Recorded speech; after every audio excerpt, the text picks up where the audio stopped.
अब हम आते हैं पाठ्यक्रम के बारे में।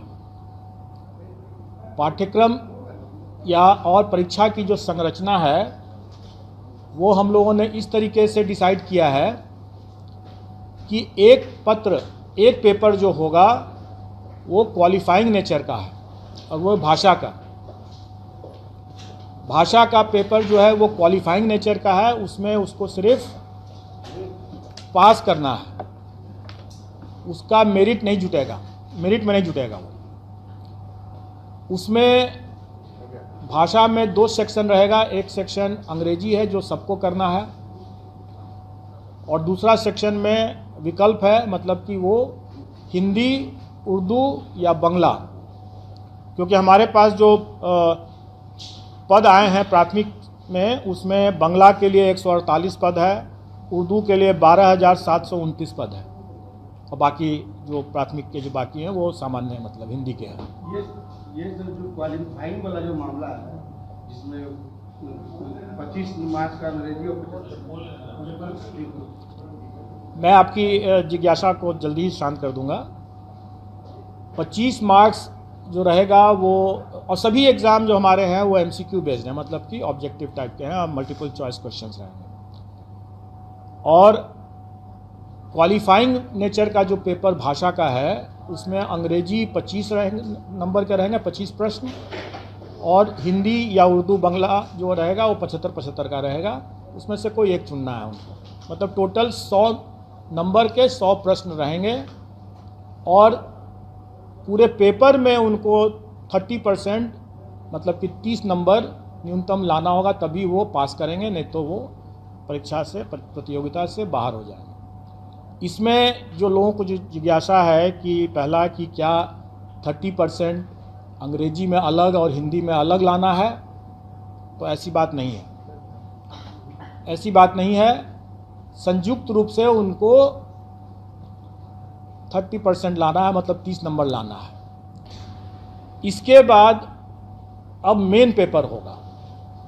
मेन पेपर 150 नंबर का होगा जिस पर कि मेरिट होगा, और हर स्कूल के कैटेगरी के लिए एक ही मेन पेपर है। जैसे प्राथमिक के लिए सिर्फ एक मेन पेपर है, अगर हम हाई स्कूल के लिए जाते हैं तो उसके लिए भी एक ही मेन पेपर है, और अगर हम इंटर स्कूल के लिए भी जाते हैं, मतलब हायर सेकेंडरी स्कूल के लिए जाते हैं, तो उसके लिए भी एक ही मेन पेपर है। एक ही पेपर उसके बाद देना है, और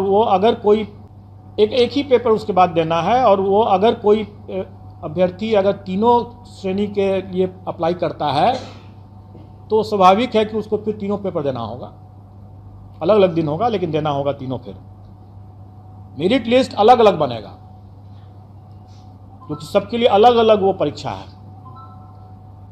अब रही बात कि जो भी 150 नंबर का जो मेन पेपर हुआ उसका कंपोजिशन इस तरह से रहेगा कि 100 क्वेश्चंस तो रहेंगे वही जो वो अपने विद्यार्थियों को पढ़ाते हैं। उसका टॉपिक, उसका चैप्टर, उसका विषय वो वही होगा जो अपने बच्चों को पढ़ाते हैं स्कूल में। इसलिए अगर ये जिज्ञासा है कि उसका हम सिलेबस में विस्तार करके दें, तो मेरा ये कहना होगा कि बिहार एग्जामिनेशन बोर्ड का जो सिलेबस है बच्चों के लिए, उसी को देख लें,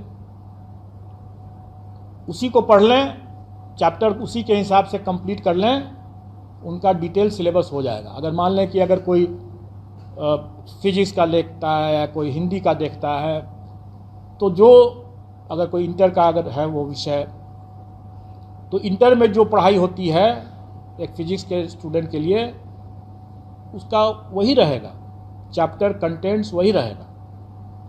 प्राथमिक विद्यालय में भी अगर जो बच्चों को जो पढ़ाते हैं शिक्षक, वो वही रहेगा, कंटेंट वही, चैप्टर्स वही रहेंगे। मतलब सिलेबस का जो विस्तार, डिटेल सिलेबस की जो लोग मांग कर रहे हैं वो करना ज़रूरत नहीं है, क्योंकि अगर उसको देखना है तो अपने बिहार एजुकेशन बोर्ड का सिलेबस बच्चों का उठा कर देख लें और उसी की पढ़ाई कर लें।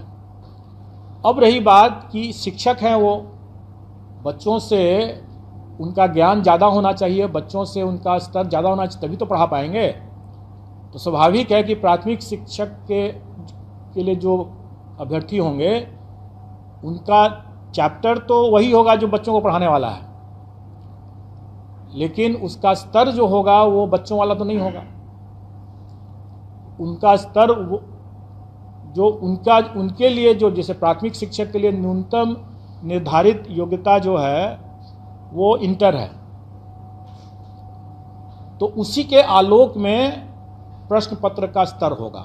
चैप्टर तो वही हुआ जो प्राथमिक विद्यालय में जो पढ़ाते हैं। इसमें इसको लेकर के जो लोगों को कन्फ्यूज़न था कि हमारा क्या रहेगा, पाठ्यक्रम का कैसे मतलब डिटेल क्या रहेगा, तो मैंने बता दिया। अब रही बात की है तो 100 नंबर के हुआ, बाकी 50